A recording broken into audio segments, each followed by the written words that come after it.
Today we're going to show you two things you might not think of on a trip to Israel. One of them, visiting a nature park, the other, going to a winery.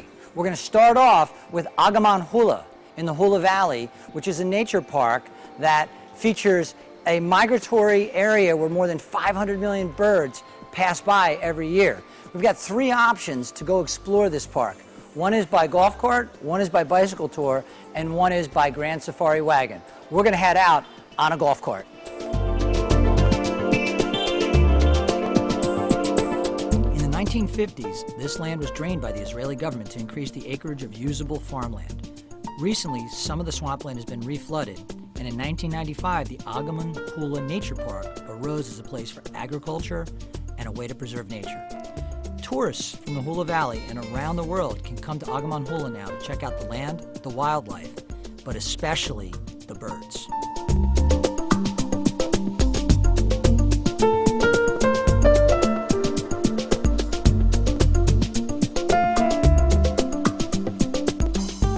I think all I do is hang out and tour around in golf carts and check things out. But let me tell you, I actually had to earn my keep a bit by pulling myself, as well as my guide, across a river on this barge.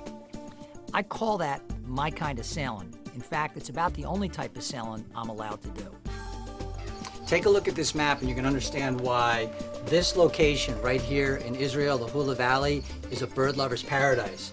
The migratory patterns of birds from the African continent through to Europe carries 500 million different birds through this area every single year.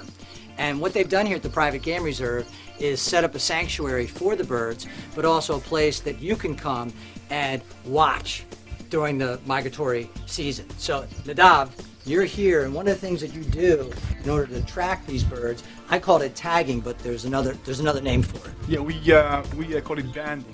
Using some special pliers and a gentle touch, Nadav banded the barn swallow with a lightweight bracelet. He explained to me how tracking works, how it is integral to the effective study of avian migratory patterns, and that a swallow like this one was recently recaptured very far south in Zambia just this year.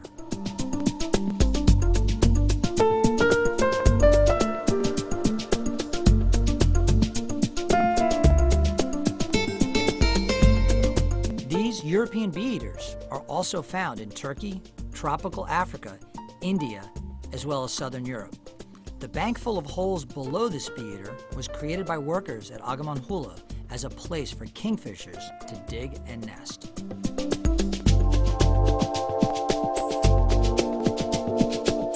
Full of knowledge and feeling a little enlightened, I headed out to the Golan Heights Winery to drink all that knowledge away. A short 20-minute drive from the nature park brings you to the Golan Heights Winery. You don't think of Israel and wine really in the same sentence, at least I didn't before coming here, but then I got a little education, and that education is about the Golan Heights. Back in 1972, some folks from UC Davis in California came here to check out this region for its capability of growing wine. What they found were two key things. One was the soil. There are a couple of volcanoes up in this area that created the perfect soil for growing grapes. Second thing is the topography. If you start up here at the top of the Golan Heights, you're roughly 2,200 meters above sea level. As you venture down to the Sea of Galilee, you are 200 meters below sea level.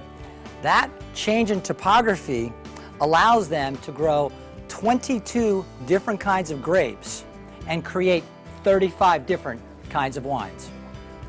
Thousands of barrels of over a dozen wines age in the warehouses, waiting to fill millions of bottles, each of which will be labeled as one of the Golan Heights brands, then literally shipped around the world.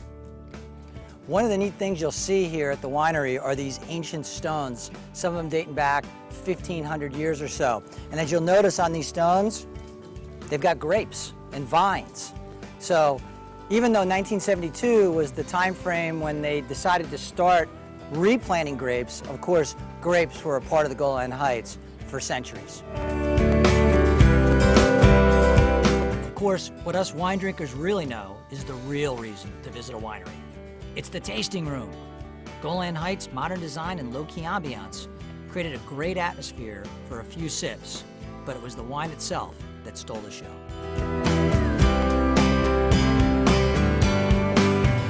As you can see, there's more in Israel to discover. Cheers.